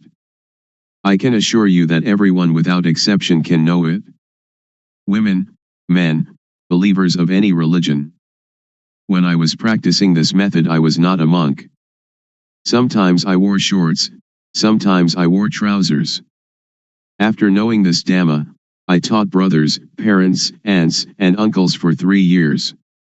They knew, but they knew little, but still they knew the real pra, knew the supposed pra, knew samyati panyati, paramutha panyati, attha panyati, and ariya panyati. The mind changes from commoner to noble individual. They say that nibbana is tadunga pahana, abandoning by substitution of opposites, vikkumbana pahana, abandoning by suppression, samacheda pahana, abandoning by destruction. Tadunga pahana is to come to know oneself thoroughly. There are 4 levels of knowledge. First, we know until the end of dukkha, but we know only a short time, it doesn't last long. Second, we know longer, like the light of a bigger lamp. Third, we know even longer, like the light of even bigger lamp. And fourth, when we know the end of dukkha, but after we know it is there all the time. It is like the full flame of the lamp, or the light of the sun, the very brightest light. There are 4 kinds of jnana. We have to really know it. This is learning and practice. Learning means moving the arms. Practice means turning the hand up and down. After learning and practicing this method, the fruit will come, and we will have no doubt, because we know all. We also know the end of dukkha. Patijjasamuppada, dependent co-arising, is just words. If we want it in our practice, we have to come to the cause, that is to practice movement, until panya arises. When panya arises, when we talk about patijjasamuppada, we know it immediately. So now we come to the conclusion. We practice developing sati, and we come to see thought, we come to see the mind. We do the practice like a boxer. Once in the ring, the boxer must box. We do it often, step by step. We do it like a ball in a field. When people do not stop kicking the ball must continue to roll. When they stop kicking it, the ball comes to rest by itself, it doesn't have to fight nor to escape. We come out of thought, come out of the cave, and we live in the brightness. We see our life mind at all times. When the mind moves, we know it. Sati panya, awareness knowing, is there immediately, like a barrier against all harm. And though the world of others be turbulent and heated, with us the whole world is at peace. Be that way. To be experienced by the knowing each one for oneself. How to practice developing sati. The Buddha teaches us to know our duty. The duty of humanity is to practice Dhamma. The duty of humans is to teach humans to be human. So we should look to ourselves first, we should consider ourselves first, we should teach ourselves first. If we waste our life we cannot buy it again. If we let our life suffer, we waste it. The Buddha teaches us nothing else than to extinguish dukkha, suffering, but when we don't know, we seek its cessation outside ourselves. But dukkha of that kind doesn't exist. The teachings of the world teachers are like all the leaves in the forest, but those leaves that can be used as medicine are few. Don't take them all, together with their roots and trunks. When it comes to the practice of gammatthana, meditation, or vipassana, insight, we should take only that which can prevent dukkha from arising, can extinguish dukkha at its source, can destroy moha, delusion. So we take only the heart. The heart of the teaching I am talking about is to have sati, awareness, to have panya, knowing, to see thought. Whenever thought arises, see it, know it, understand it. Know it in whatever manner it comes, and know how to prevent it from deluding us. Wherever we are, that is where we must practice. Nobody else can do it for us. Wherever we go, we are the one that goes. Wherever we stay, we are the one that stays. Sit, eat, drink, sleep, we alone do it. If we are a person who keeps precepts or gives charity, we can practice. And if we are somebody who never does these things, we can also practice. To help others is good, but it is good only in a worldly way. To practice developing sati, samadhi, panya, awareness, steadiness of mind, knowing, however, is good in every way. So before you teach others you should train yourself, until you clearly and really see, know, and understand. When you really see, really know, and really are, then you can teach others comfortably. So this practice, we have to learn it ourselves, we have to teach ourselves, we have to see ourselves, we have to know ourselves, we have to understand ourselves, we have to do ourselves. So you needn't be interested in others, just do this movement practice a lot, do it as nothing special, do it without hurry, without doubt, without speculation, do it without expectation of result. Be simple, and just move, one movement at a time, and know. When you don't know, let it pass, when you know, let it pass. Sometimes you know, sometimes you don't know, so it goes, but know. When the body moves, know it. When the mind moves, know it. This practice is a 24 hours a day practice, so relax and just be natural, just be normal. Set up the mind to really practice, and practice comfortably. The method of developing sati in daily life. When we get on a bus or boat, and are seated properly, we turn the palm up, we turn the palm down, we move the hand, or stretch the hand, or run the thumb over the fingertips, and blinking eyes, breathing, swallowing saliva, and so on, be aware of these movements. This is the way to have awareness returning to ourself. When thought arises, be aware of it, and detach it. The method of developing sati when we are at home. We can sit with both legs gathered back to one side, or cross-legged, or in a chair, or we can sit with legs outstretched. We can stand or lie down doing the rhythmic practice too. When we walk Jangama, meditating while walking back and forth, a length of 8 to 12 paces will do, we must not move the arms, fold the arms across the chest, or clasp the hand behind the back. The method of practice in a sitting position is shown in the stylized illustrations that follow. First, rest the hands palms down on the thighs. Second, with awareness, turn the right hand onto its edge, then stop. Third, with awareness, raise the hand, then stop. Fourth, with awareness, lower the hand to rest on the abdomen, then stop.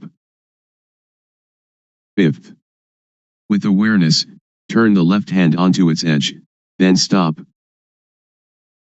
6th.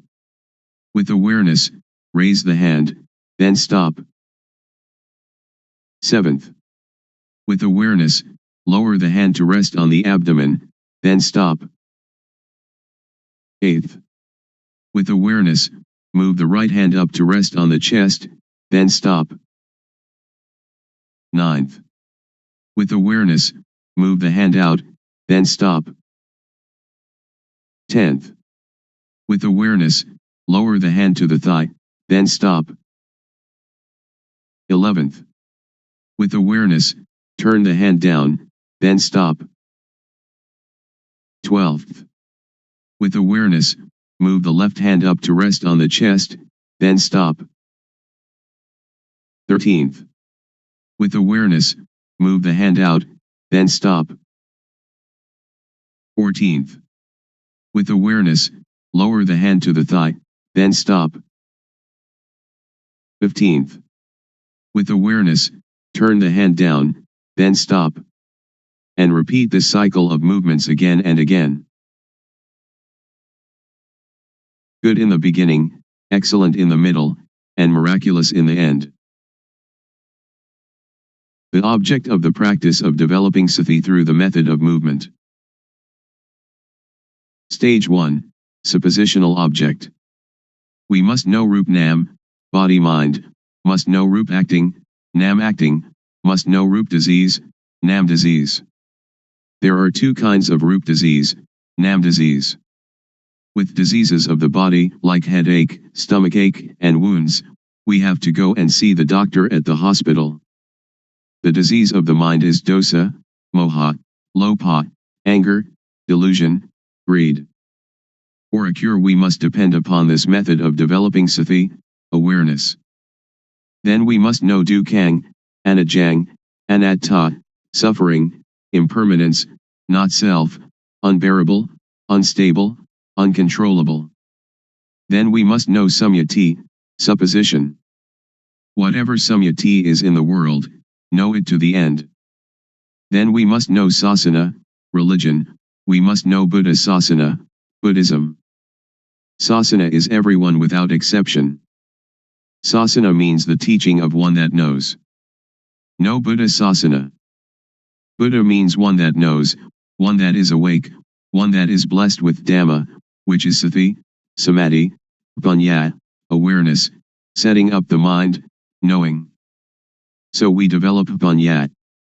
Then we must know papa, sin, must know punya, merit. Papa is dark, stupid, not knowing how it is. Punya is clever, knowing everything. Whoever doesn't know is called somebody who still doesn't have punya. End of stage 1. There will arise an obstacle at this point, because we attach to the knowledge of Vipassana or Kilesa. Vipassana or Kilesa, defilement of insight, is when we know outside ourself endlessly. We must withdraw. We must not enter thought. Stage 2, touchable object. Use sati to see thought. When thought arises, know it, see it, understand it, and touch it. As soon as thought arises, cut it away immediately. Do it like a cat pouncing on a rat. Or like a boxer that climbing into the ring, must box immediately. The boxer needn't pay respect to the teacher. Lose or win, the boxer must box. We must not wait for anyone. Or like digging a well. When we find water, it is our duty to scoop out the mud, scoop out the mire, scoop out the water until it is finished. Scoop out the old water to the end. Now new water from inside will come out. We must stir at the edge of the well, clean the edge of the well, clean out the mud, and clean out the mire. Do it often. The water will become clean by itself. When the water is clean, anything that falls into the well we will know, see, and understand immediately. The cutting out of thought is the same. The quicker we cut, the better it is. Then let us see Vatu, thingness, see Paramutha, mind touchable, see Agara, change in Jess. Vatu means things that exist in the world, everything in humans and the mind of humans and creatures. Paramatha means things that really exist, we are seeing, having, being it, right now in front of us, touchable with the mind. Agara means change in Jess. Suppose we have a full can of dye, originally of 100% quality. If we dye cloth, it will adhere to the material 100%. When we know, we see, we can touch with the mind, the same full can of dye but the quality declines. Take it to dye cloth, it will no longer adhere to the material. This we must really see, must really know. Then see dosa, moha, lopa. Then let us see, vedana, sunya, sankhara, vijnana, feeling, percept, conceiving, knowingness, see them, know them, and touch them. Really understand this. We needn't doubt. Now there will arise a little bhiti, rapture, but bhiti is an obstacle in the higher practice of Dhamma. We must not be interested in that bhiti, we must come to see thought. This is the beginning of the touchable object, of this method of developing sati, of one that has panya. Continue to see thought. There will occur knowledge, or jnana panya, the knowledge of full direct awareness knowing.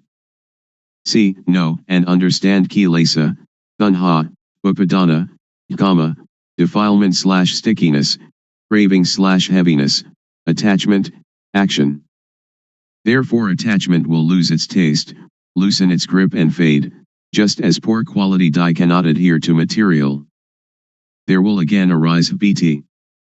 We must not be interested in that bhiti. Uproot satisfaction and dissatisfaction. Continue to see thought, to see the mind that is thinking. There will occur a kind of jnana, to see, to know, and to understand sila, normality, sila kunda, samadhi kunda, panya kunda, the gathering together, containing of all normality, setting up the mind, knowing, or, ati sila sikha. Ati jitta sikha, and ati panya sikha, the training in the higher ethics, higher mind, higher knowing. Kunda means to contain or to fight. Sikha means to steamroller into powder or to pulverize to extinction. So sila is the tool to get rid of crude kilesa. Crude kilesa is dosa, moha, lopa, kilesa, tanha, upadana, kama. When these lose their taste, fade, and loosen, then sila occurs. Samadhi is the tool to get rid of median kilesa. Median kilesa is calmness, which is to see, to know, and to understand gamazava, bhavasava, abhijasava, under the control of sensuality, being, not knowing, because this kilesa is median kilesa, which makes the mind calm. This is one of the objects of this method of developing sati.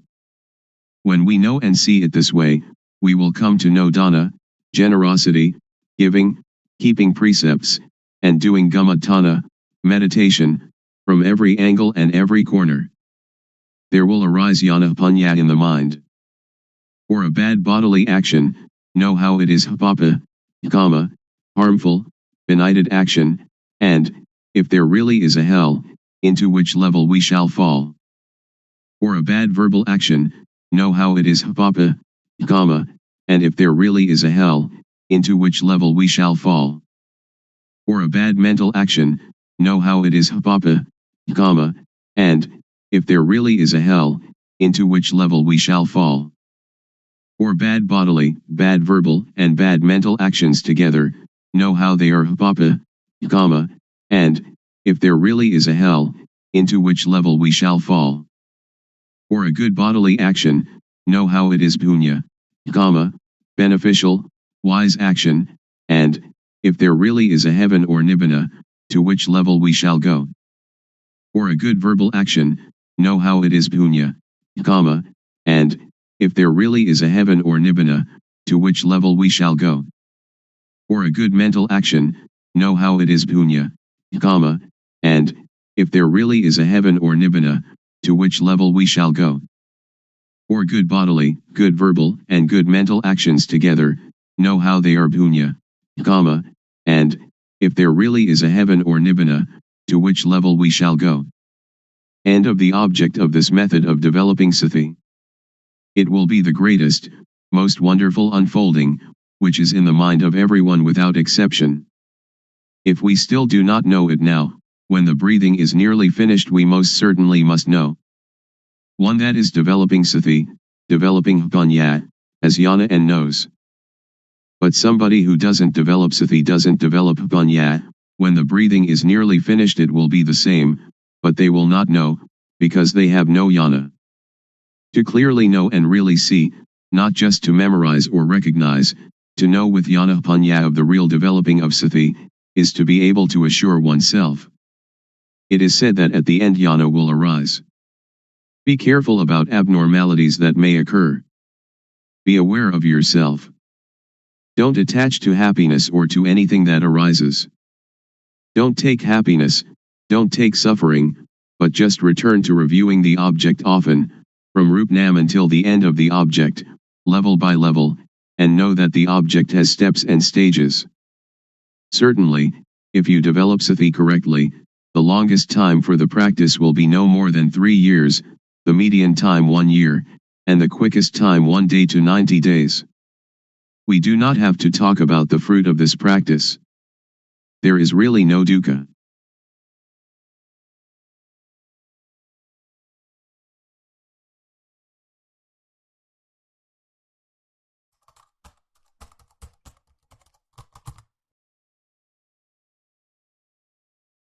May all beings be at ease, whatever living beings there may be, whether they are weak or strong, omitting none, the great or the mighty, medium, short or small, the seen and the unseen, those living near and far away, those born and to be born. May all beings be at ease.